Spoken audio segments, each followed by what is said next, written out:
Hariom friends, ବନ୍ଧୁଗଣ ଆପଣଙ୍କୁ ସ୍ୱାଗତ କରୁଛି ମୋ YouTube channel Subrat Astro Odia YouTube ଚ୍ୟାନେଲ୍କୁ।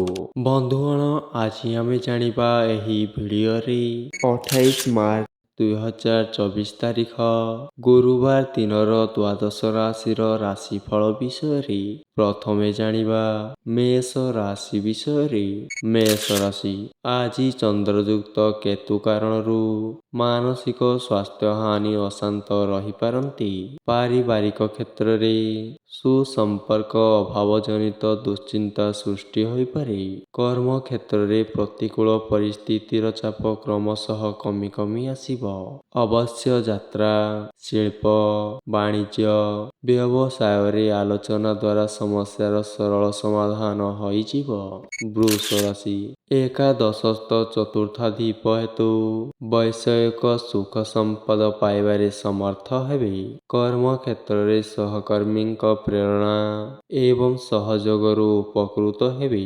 ଆଜି ଇଚ୍ଛା ନଥାଇ ମଧ୍ୟ ଆବଶ୍ୟକତାଠାରୁ ଅଧିକ ଖର୍ଚ୍ଚ କରିବାକୁ ବାଧ୍ୟ ହୋଇପାରନ୍ତି। ପିଲାମାନଙ୍କ ପଢ଼ା ସମସ୍ୟା ନେଇ ମନ ଆଜି ଭାରାକ୍ରାନ୍ତ ରହିପାରେ। ମିଥୁନ ରାଶି, ପାପଯୁକ୍ତ ଚନ୍ଦ୍ର ପରିବାର ସ୍ଥାନରେ ଥିବାରୁ ମାନସିକ ଅଶାନ୍ତି ସୃଷ୍ଟି ହୋଇପାରେ।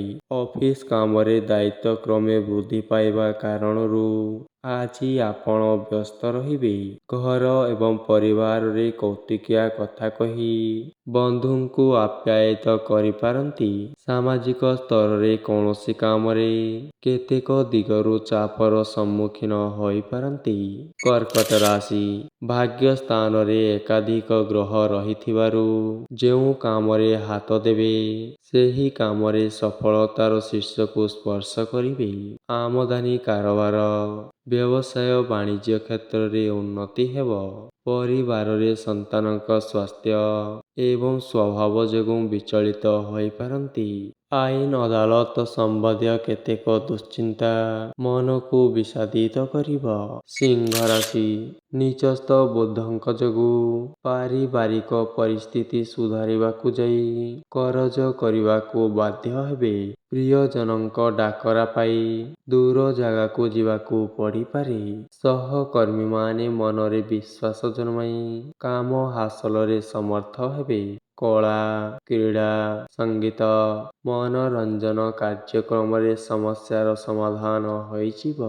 କନ୍ୟା ରାଶି, ପାପ ଗୃହଯୁକ୍ତ ଚନ୍ଦ୍ର ହେତୁ ଆଜି ବିବାଦୀୟ ଘଟଣାରେ ପଶିବା ଠିକ୍ ହେବ ନାହିଁ।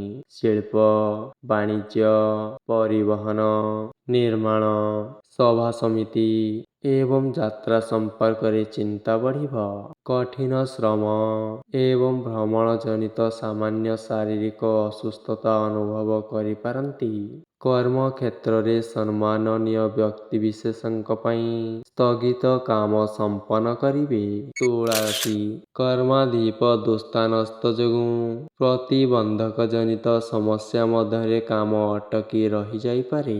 କର୍ମକ୍ଷେତ୍ରରେ ଛୋଟ ଛୋଟ କାମ ହାତକୁ ନେଇ ଆଜି ଆପଣ ଦ୍ୱନ୍ଦ୍ୱରେ ପଡ଼ିପାରନ୍ତି।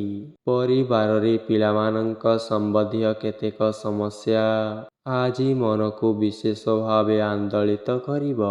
ଆଲୋଚନା ପରିସରରେ ପରିସ୍ଥିତିରେ ପଡ଼ି ଆଜି ଆପଣ ଠିକ୍ ବିଚାର କରିପାରିବେ ନାହିଁ। ବିଷ ରାଶି, ଚିନ୍ତାଧାରା ବିକ୍ଷିପ୍ତ ରହିବା ଯୋଗୁଁ ଫସଲ ଫାଟି ଯାଉଥିବା ଲକ୍ଷ୍ୟ କରି ଆଜି ମନ ଅଶାନ୍ତି ରହିପାରେ। କର୍ମକ୍ଷେତ୍ରରେ ବିଶୃଙ୍ଖଳିତ କର୍ମ ସକାଶେ ଆଜି ଆପଣ ବ୍ୟସ୍ତ ବିବ୍ରତ ହୋଇପାରନ୍ତି। ବ୍ୟବସାୟକୁ ଆଗକୁ ବଢ଼ାଇବା ପାଇଁ ନୂତନ ପଦକ୍ଷେପ ଗ୍ରହଣ କରି କୃତକାର୍ଯ୍ୟ ହେବେ। କଳା, ସାହିତ୍ୟ, ସାମ୍ବାଦିକତା, ପ୍ରଶାସନିକ ସ୍ତରରେ ସମସ୍ୟା ସମାଧାନ ହେବ।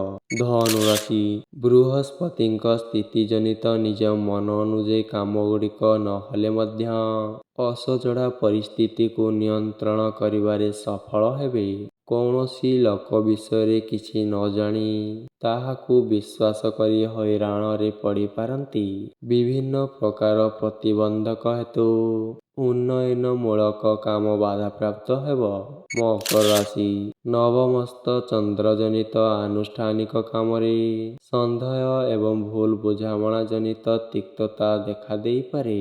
ବ୍ୟବସାୟ ଏବଂ ବାଣିଜ୍ୟରେ ପ୍ରତିବନ୍ଧକ ସୃଷ୍ଟି ହେବାର ସୂଚନା ପାଇପାରନ୍ତି। ଆଜି ଯେତେ ଭଲ କାମ କଲେ ମଧ୍ୟ ପ୍ରଶଂସା ବଦଳରେ ଅଭିଯୋଗ ପାଇବେ। ପାରିବାରିକ ଜୀବନରେ ଉତ୍ଥାନ ପତନ ଲାଗି ରହିବ। କୁମ୍ଭ ରାଶି ଶନି ଯୁକ୍ତ ମଙ୍ଗଳଙ୍କ ଯୋଗୁଁ ନିକଟ ସମ୍ପର୍କୀୟମାନଙ୍କ କଥାକୁ ବିଶ୍ୱାସ କରି ଅସୁବିଧାରେ ପଡ଼ିପାରନ୍ତି। କଳା, ସାହିତ୍ୟ, ସଙ୍ଗୀତ, କ୍ରୀଡ଼ା ଏବଂ ଚଳଚ୍ଚିତ୍ର କ୍ଷେତ୍ରରୁ ପ୍ରଶଂସିତ ହେବେ। ସାଂଗଠନିକ କାର୍ଯ୍ୟ, ରାଜନୀତି ତଥା ଆନୁଷ୍ଠାନିକ କ୍ଷେତ୍ରରେ ପଦମର୍ଯ୍ୟାଦା ବୃଦ୍ଧି ଘଟିବ। ଆଗାମୀ କାଲିର କାର୍ଯ୍ୟ ସକାଶେ ଦିନସାରା ତତ୍ପରତା ବଢ଼ିପାରେ। ମୀନ ରାଶି ଶୁକ୍ର ଯୁକ୍ତ ମଙ୍ଗଳ ପ୍ରଭାବରେ ଅପ୍ରିୟ ସତ୍ୟ କଥା କହି ବନ୍ଧୁମାନଙ୍କର ବିରାଗଭାଜନ ହୋଇପାରନ୍ତି। ସାଂଗଠନିକ କାର୍ଯ୍ୟରେ ନେତୃତ୍ୱ ନେଇ କିମ୍ବା ସଭାସମିତିରେ ପ୍ରଶଂସିତ ହେବେ। ଆର୍ଥିକ ସ୍ୱଚ୍ଛଳତା ଏବଂ ପ୍ରିୟ ବନ୍ଧୁଙ୍କ ସାନ୍ନିଧ୍ୟ ଲାଭରୁ ଖୁସି ହେବେ। ଇଚ୍ଛା ବିରୋଧରେ କୌଣସି କାମ କରି ସମାଲୋଚିତ ହେବା କାରଣରୁ ଅନୁତାପ କରିବାକୁ ପଡ଼ିପାରେ। ବନ୍ଧୁଗଣ, ଭିଡ଼ିଓଟି ଯଦି ଭଲ ଲାଗିଥାଏ, ଭିଡ଼ିଓଟିକୁ ଆପଣମାନେ ଲାଇକ୍, ସେୟାର ଏବଂ ସବସ୍କ୍ରାଇବ୍ କରିଦିଅନ୍ତୁ।